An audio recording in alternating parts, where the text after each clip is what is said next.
അപ്പൊ കേരളത്തിലെ സമുന്നതനായ CPM നേതാവും സമുന്നതനായ ഒരു BJP നേതാവും തമ്മിൽ ബിസിനസ് പാർട്ട്ണർഷിപ്പ് ഉണ്ട്. അതുവരെ ആ ബന്ധം വളർന്നു. അങ്ങനെ അനുവദിക്കുന്ന പാർട്ടിയാണോ CPM? CPMന്റെ സംസ്ഥാന കമ്മിറ്റി അറിഞ്ഞില്ലേ?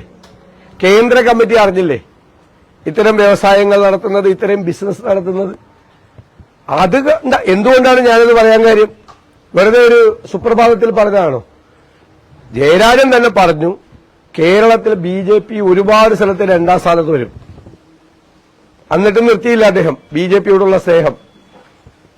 ഈ രാജീവ് ചന്ദ്രശേഖർ അടക്കമുള്ള കേരളത്തിലെ 3-4 BJP സ്ഥാനാർത്ഥികൾ മിടുമിടുക്കന്മാരാണെന്ന് അദ്ദേഹം പറഞ്ഞു. അപ്പോഴാണ് ഞങ്ങൾ അന്വേഷിച്ചു പോയത്. ഞങ്ങൾ LDFന്റെ കൺവീനറായിരിക്കുന്ന കേന്ദ്ര കമ്മിറ്റി അംഗമായിരിക്കുന്ന EP ജയരാജന് BJPയിലെ കേന്ദ്രമന്ത്രിയായിരുന്ന രാജീവ് ചന്ദ്രശേഖറുമായിട്ട് ബന്ധമുണ്ടെന്നും പ്രകാശ് ജാവദേക്കർ കേരളത്തിന്റെ ചുമതലയുള്ള പ്രഭാരിയായിട്ട് ബന്ധമുണ്ടെന്നും ആക്ഷേപം ഉന്നയിച്ചത് കേരളത്തിലെ പ്രതിപക്ഷമാണ്. അന്ന് CPMഉം EP ജയരാജനും മുഖ്യമന്ത്രിയും ഈ ആരോപണം നിഷേധിച്ചു. ഇപ്പം അത് സത്യമാണെന്ന് തെളിഞ്ഞു. പ്രതിപക്ഷം പറഞ്ഞത് സത്യമാണെന്ന് തെളിഞ്ഞു. അദ്ദേഹം ത്യാഗപൂർണമായി ഒഴിയല്ലോ.